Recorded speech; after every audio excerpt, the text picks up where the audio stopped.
Hey guys, and welcome back to my channel, Masses32210.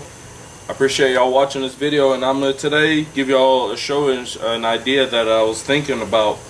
I like making stuff out of concrete, and you know, when you can catch it on sale, like I found it tonight at Home Depot for $1.99 for a 60-pound bag. I want to do something creative in my backyard as I'm doing the backyard this year and putting a lot of energy and time into it.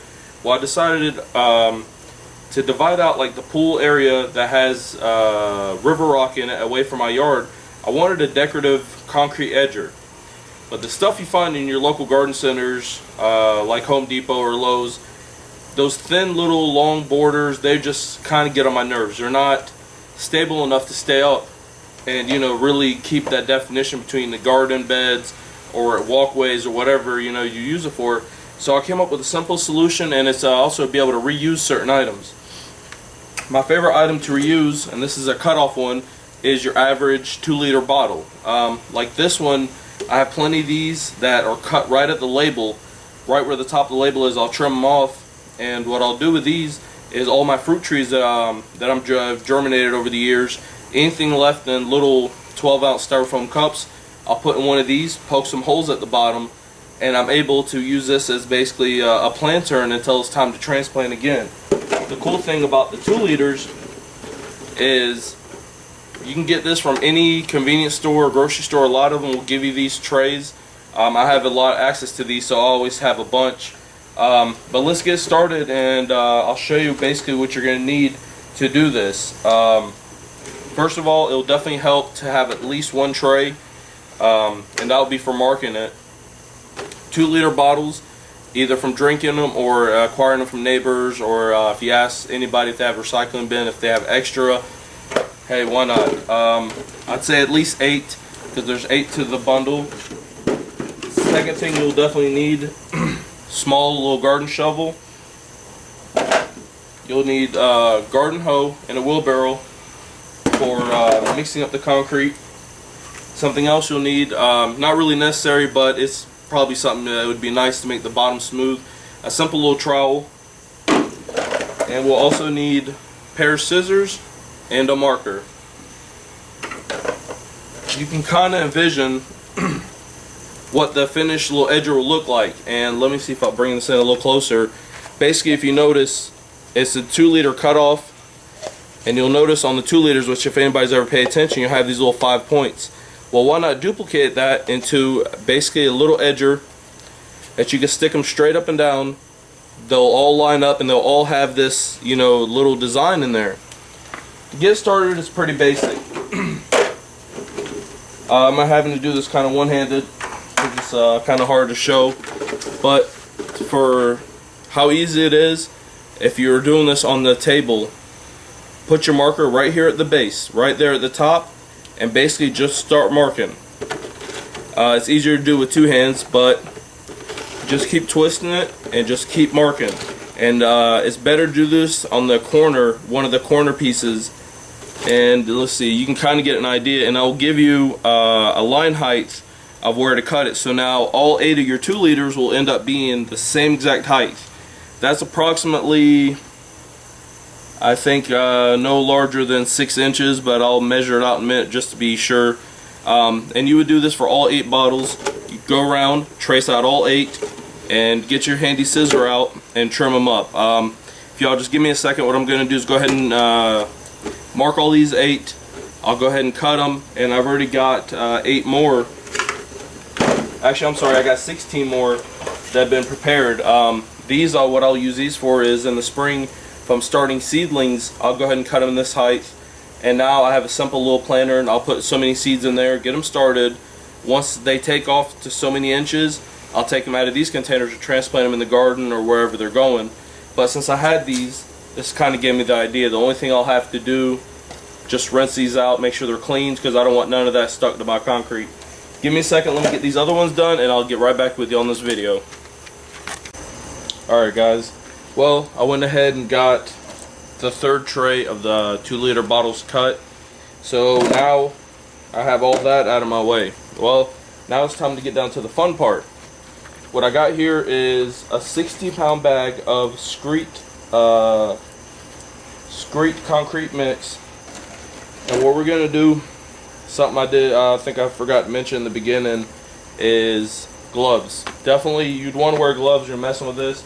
Technically you're supposed to actually, it's well advised that you wear some kind of mask to really, you don't want to breathe this stuff in.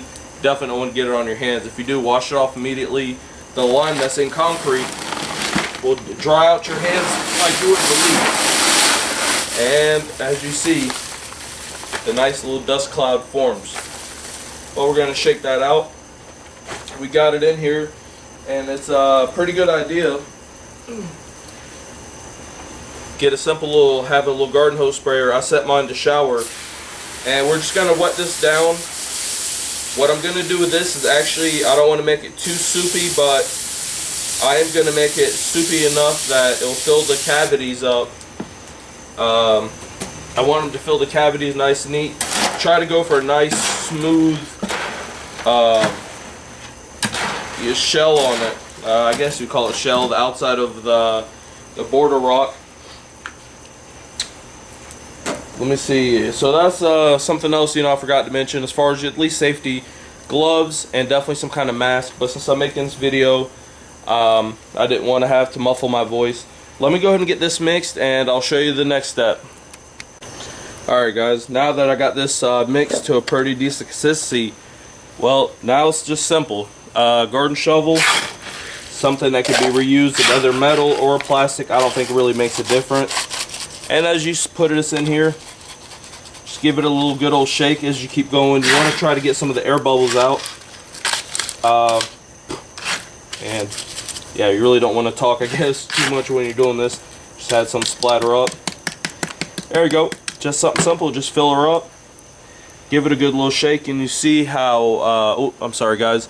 You see, I don't know if you can see it roll in the camera because it is kind of night, but it is filled up nice and neat. I could, if I wanted to, use that trowel, smooth off the top.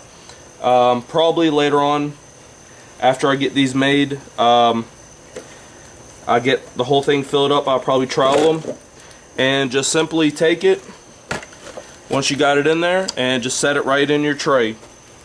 Good thing, try to keep the tray definitely on level ground, which my little milk crate I'm using isn't, so we'll have to move this. But that's all it takes. The one thing I did forget to mention, that depending on if you want to try to reuse these or not, I don't know if the concrete, the whole piece, once it's hardened, will come out of these without having to use a razor blade and slit the side. One thing I had an idea for was going to Dollar Tree and just buying a $1 thing of cheap cooking spray. Spray it out so you can reuse this mold. If I'm lucky, a couple good tamps should hopefully release them, and I'll still be able to reuse this. If not, I have access to some more of these, and I would just take these and throw them in the recycling bin. Well, let me go ahead. I got one done out of this tray of 8. Let me go ahead and see how much. I'm kind of curious to see how much this bag of Screet 60 pound will give me of these little, about, I guess let's just say 5-inch little borders, concrete borders. So let me go ahead and get these done, and I'll get right back with y'all guys. Alright guys, this is as I'm filling these up, I tried to mix it a little bit soupy on the beginning, but you have to watch it. Mix it like you would regular Screet. Then as you're going to need to, you're going to have to start adding water, and this is why. I don't know if you can see this too well. There's pockets of air forming. So I added water to this, and what you're going to have to do is sit here and keep basically tap it, and shake it. Yeah, I know this is going to sound funny, but what it's doing is allowing the moisture in the water to get into that bottom cavity. And so I don't know if you can see it well or not, but especially down here in this little crown part. So while I'm sitting there, keep shaking it, and I'm working the water downward, kind of getting it into a nice sloshy mixture. And as I look around, the entire cavity is completely solidly smooth, and that's what we want to go for, so that way once they're dry, we have a nice smooth outside. Alright guys, this is what I come up with. I had a 160 pound bag of Screet. You get 15 of these going to be garden border edgers, concrete ones. So not bad. I was hoping to get a full 16, but I can't complain. That's the only one right there in the corner that I have empty. And you don't have to do this gray. If as any of y'all worked with concrete, you know, first mix it up, it dries, it's going to look a white. Then over time it'll turn gray. You can add colorant right to the cement. They have special colorant that you can change the colors, different browns, different reds. I'm not sure what else is out there. I know if you want them to stay white, I believe you can acid wash them. If any of y'all know about that one, y'all could just put it down in the comments below. I know about the colorant, but I believe, like I said, acid washing it will turn them white and keep them that way. But I want the gray look. I love to have the mixture of colors as far as the natural river rock I have around the pool, and there's some coquina shell mixed up with it. And I kind of want that grayish color to kind of stand out and highlight the edge where I'm going to put them. What I'm going to do is go ahead and mix up the other 60-pound bag I got. I need to cut one more tray of these 2 liters, so I'll have 4 of these total. And what I'll do is, it's late at night right now, I'm about to finish this up and head out inside to relax. And what I'll do is in the morning, once I know they're dry, I'll go ahead and show you what the finished product's going to look like. Like I said, the only thing is, from my experience, make sure you do kind of mix it up a little wet and soupy. It's easier to shake it back and forth to allow the water mix to go all the way through on the outsides to coat it to give you that nice edge. I'm not a perfectionist on something like this. I don't mind seeing imperfections. If it has a little hole or divot, it kind of adds more of the uniqueness of handmade. But, you know, it's everybody's tailor and preference. Well, let me go ahead, get the other ones cut. I'll go ahead and mix the second bag, everything, and I'll get back with you all in the morning once this whole batch of 4 trays will be fully hard. Alright guys, well, this is the next morning. I done them real late at night. Me and my wife were celebrating our 7th year anniversary, so we didn't get in till late. And then on the way in, we decided to stop at Home Depot so I can go ahead and grab a couple of these bags while they were still on sale. Well, this is the next morning. I got everything done. I've just unmasked, took it out the mold. And this is where I was saying last night, some cooking spray, some cheap Dollar Tree or Dollar Store cooking spray will help release it out the mold. Otherwise, you're going to have to cut the mold in 2 pieces. And just done simple, just regular razor blade or a razor knife, whichever you happen to have.